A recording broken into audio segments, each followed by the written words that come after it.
Is there anything more devastating in the world of professional sports than the sudden, silent snap of a pitcher's elbow, just as hope is beginning to bloom? Welcome back to the channel, everyone. We are right here in the thick of February 2026. The air is crisp, the grass is freshly cut in Dunedin, and the optimism that usually defines the start of spring training has just taken a massive, gut-wrenching hit. We often talk about the unpredictability of baseball, how the ball bounces in funny ways, but today, the conversation takes a somber turn towards the fragility of the human arm and the cruel timing of injuries. The Toronto Blue Jays, a team looking to redefine its identity and stabilize its rotation for the 2026 campaign, have dropped a bombshell that effectively ends the season for a player many of us were still holding out hope for.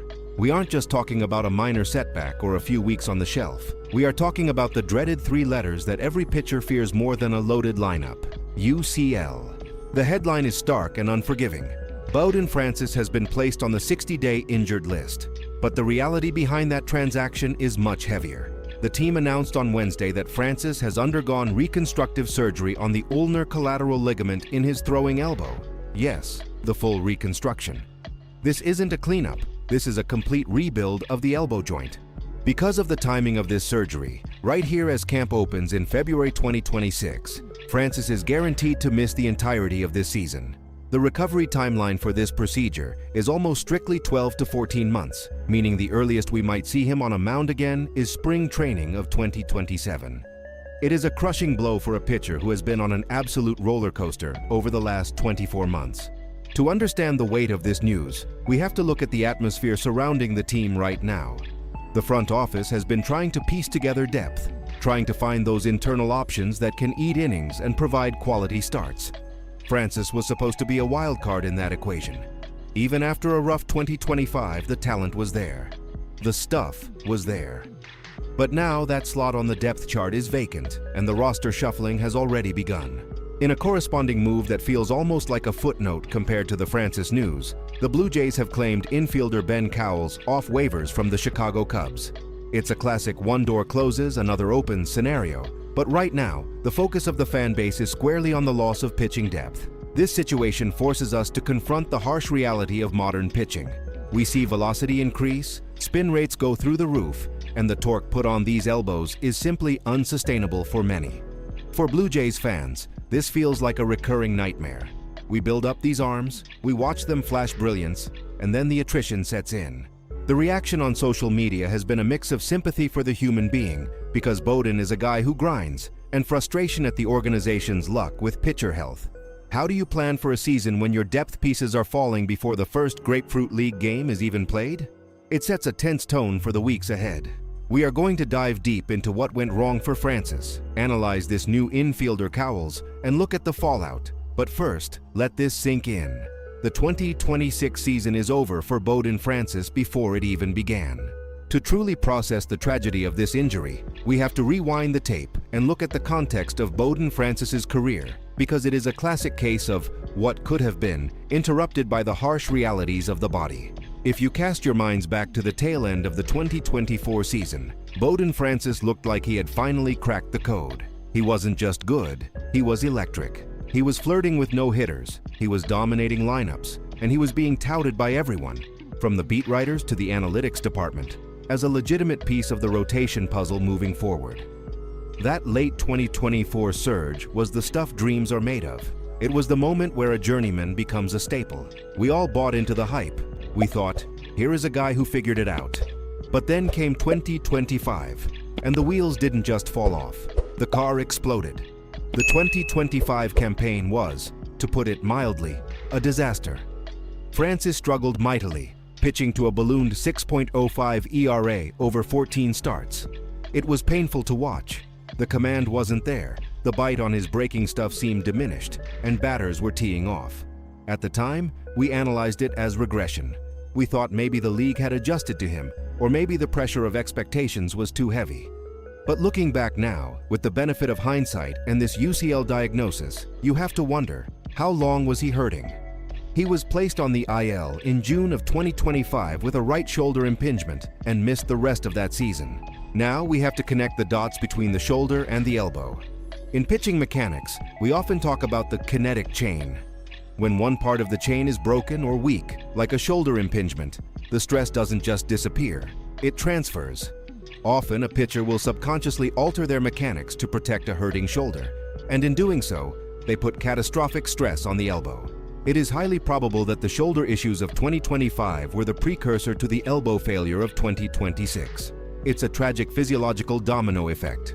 Francis spent the offseason trying to rehab, trying to get right, only to have the ligament finally give way as he ramped up for this season. Historically, this is a narrative we have seen play out with the Blue Jays and teams across the league, time and time again. Think about the skepticism that surrounded other pitchers who tried to come back from shoulder injuries, only to blow out their elbows. It creates a massive what if around his 2025 performance. Was that 6.05 ERA a reflection of his talent, or was it a reflection of a man trying to pitch through a crumbling arm? This context changes how we view his struggles.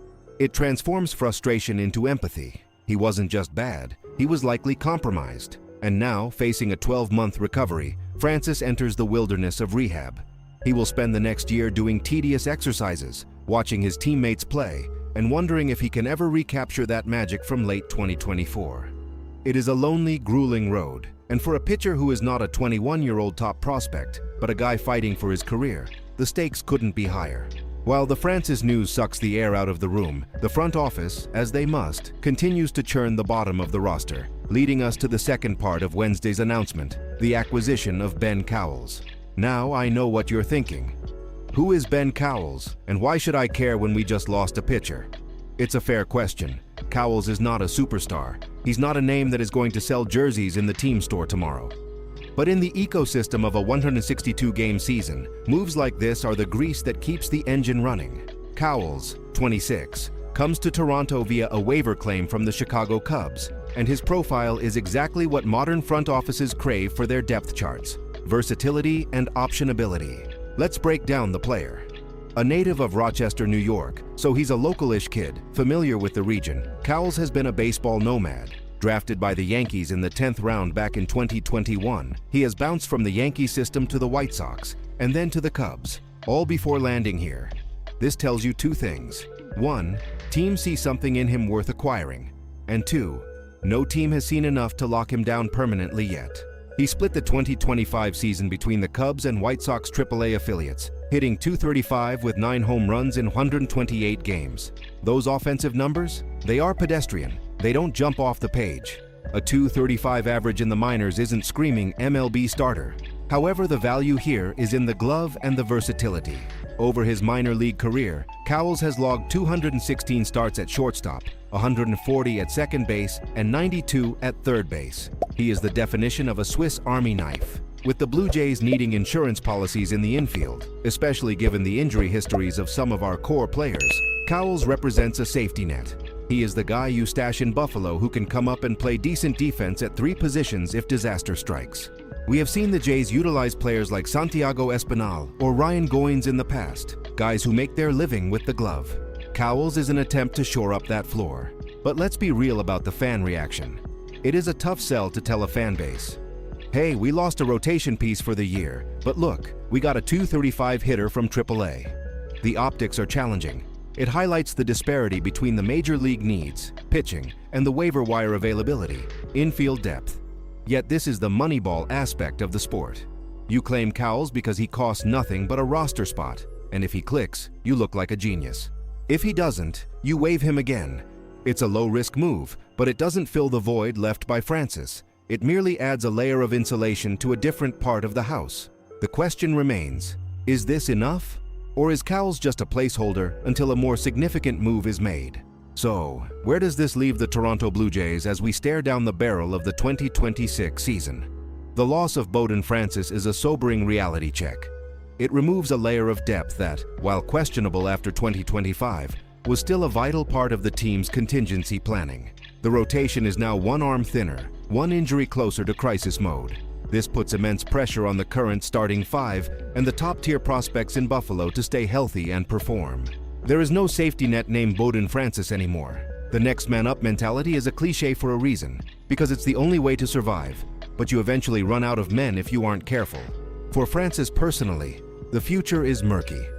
By the time he is ready to return in 2027, the landscape of this team could look entirely different. He will be fighting not just for a roster spot, but for his career survival. The recovery from a second major arm issue, shoulder then elbow, is as much mental as it is physical. We have to send our best wishes to him because the isolation of the rehab facility is a battleground all its own. Meanwhile, Ben Cowles has a massive opportunity. He walks into a new organization with a clean slate. If he can show a little more pop in the bat or elite defensive metrics in spring training, he might just force his way into the conversation for a bench role. Ultimately, today's news serves as a reminder of the volatility of baseball.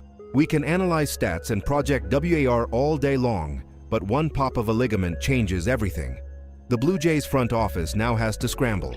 Do they look for another arm on the scrap heap? Do they trust the kids? The strategy for 2026 has to be fluid. We are going to be watching the waiver wire like hawks over the next few weeks because this Francis injury might force another move. The roster is a living, breathing organism, and today it took a hit. I want to hear from you guys. How much does the loss of Bowden Francis hurt the team's depth in your eyes? Was he a part of your plans for 2026, or had you already moved on after his 2025 struggles? And what about Ben Cowles? Do you see him as a useful utility piece or just roster filler? Drop your thoughts in the comments below. The conversation about this rotation is far from over, and we will be here to cover every pitch, every claim, and every diagnosis. Stay strong, stay passionate, and let's hope the baseball gods show a little more mercy on the elbows for the rest of the spring. Don't forget to like and subscribe for more exclusive updates. I'll catch you in the next one.